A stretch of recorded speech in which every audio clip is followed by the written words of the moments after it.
তো নমস্কার বন্ধুরা, চলে এসেছি আরও একটা সুন্দর রেসিপি নিয়ে। আজকের বানাবো তেল কই। তো আপনাদেরকে বলেছিলাম যে আপনাদের সঙ্গে এই কই মাছের অনেক রকম রেসিপি শেয়ার করব, তাই আজকে তেল কই রেসিপি নিয়ে চলে এসেছি। প্রথম থেকে ভিডিওটা শেষ পর্যন্ত দেখবেন, ভালো লাগবে। তো দেখুন, প্রথমে কই মাছগুলোকে সুন্দর করে একদম নুন আর হলুদ দিয়ে মাখিয়ে নেব। একদম ঘরোয়াভাবে এই রেসিপিটা আপনারা যে চাইবেন সেই বানাতে পারবেন। তো দেখুন, প্রথমে কই মাছগুলোকে নুন হলুদ দিয়ে মাখিয়ে নেওয়ার পর কড়াইতে তেল দিয়েছি। তেলটা খুব বেশি হিট করা যাবে না। তো তারপরে কই মাছগুলোকে হালকা করে ভেজে নেব, খুব বেশি ভাজা যাবে না। তো এখানে একটা মশলা বানিয়ে নেব। একটা এলাচ আছে, খানিকটা আদার টুকরো আছে, আর আছে এখানে মৌরি আর জিরে আছে। তো দিয়ে একটা সুন্দর পেস্ট বানিয়ে নেব। তো তারপরে আর যে কই মাছগুলো আছে ভেজে নেব। খুব বেশি সময় লাগবে না, কারণ হালকা করে ভেজে নেব। তো যে তেলটা আছে ওই তেলের মধ্যে দিয়ে দেবো খানিকটা পেঁয়াজ বাটা। তো পেঁয়াজ আমি এখানে 2টো পেঁয়াজ নিয়েছি।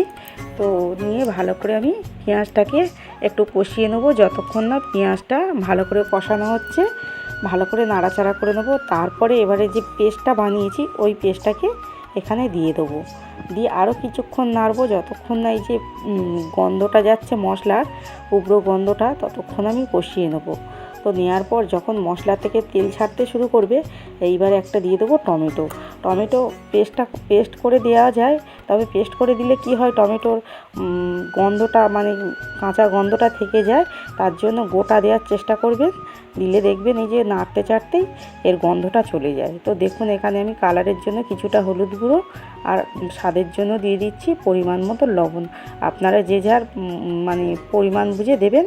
আর এখানে দিয়ে দিচ্ছি কাশ্মীরি লঙ্কার গুঁড়ো। আমি এখানে কোনো লঙ্কা ইউজ করছি না, কারণ এখানে কাঁচা লঙ্কা দেবো। তো দেখুন, প্রথমে আমি কাশ্মীরি লঙ্কার গুঁড়ো দিয়ে দিলাম। দিয়ে এইবার যে কয়েকটা লঙ্কা আছে, লঙ্কা চিড়ে দিয়ে দিয়েছি। তো আপনারা চাইলে লাল লঙ্কার গুঁড়োও দিয়ে দিতে পারেন। তো আমি এখানে এই যে কাঁচা লঙ্কাটা দিলে কি হয়, ভালো লাগে। আর যে টমেটো টক ভাবটা যাওয়ার জন্য আমি সামান্য একটু চিনি দিয়ে দিয়েছি। তো আপনারা চাইলে নাও দিতে পারেন। তো দেখুন, এখানে ভালো করে মশলাটা কষিয়ে নেওয়া হয়ে গেছে। দেখছেন তো, সাইড থেকে তেল ছাড়তে শুরু করে দিয়েছে। এইবারে দিয়ে দেবো আমি মিক্সচারটা ধুয়ে একটু জল দিয়ে দেবো সামান্য। তারপরে এইবারে পরিমাণ মতন আমি আস্তে আস্তে জল দিয়ে দেবো। দিয়ে মাছগুলোকে দিয়ে খানিকক্ষণ ঢাকা দিয়ে রান্না করলেই রেডি হয়ে যাবে তেল কই, একদম ঘরোয়াভাবে। তো আপনারা পারলে একবার বানিয়ে দেখবেন, অসাধারণ টেস্ট। তো এই যে কই মাছগুলো দিয়ে দিচ্ছি একে একে।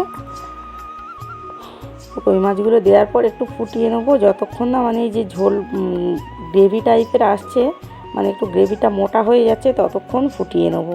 তো চলুন এইবারে ঢাকা দিয়ে দিই। তো এই যে দেখুন কতটা গ্রেভিটা মোটা হয়ে গেছে, আর সাইড দিয়ে তেল ছাড়তেও শুরু করে দিয়েছে। তাহলে একদম পারফেক্টভাবে হয়ে গেছে। এইবারে আমি ঝালটাকে নামিয়ে নিয়েছি তেল কই। তো কেমন লাগলো কমেন্টে জানাবেন। আর একদম এত সুন্দর টেস্ট হয়েছে, যে এলাচটা দেওয়ার ফলে আপনারা পারলে একবার বানিয়ে দেখবেন।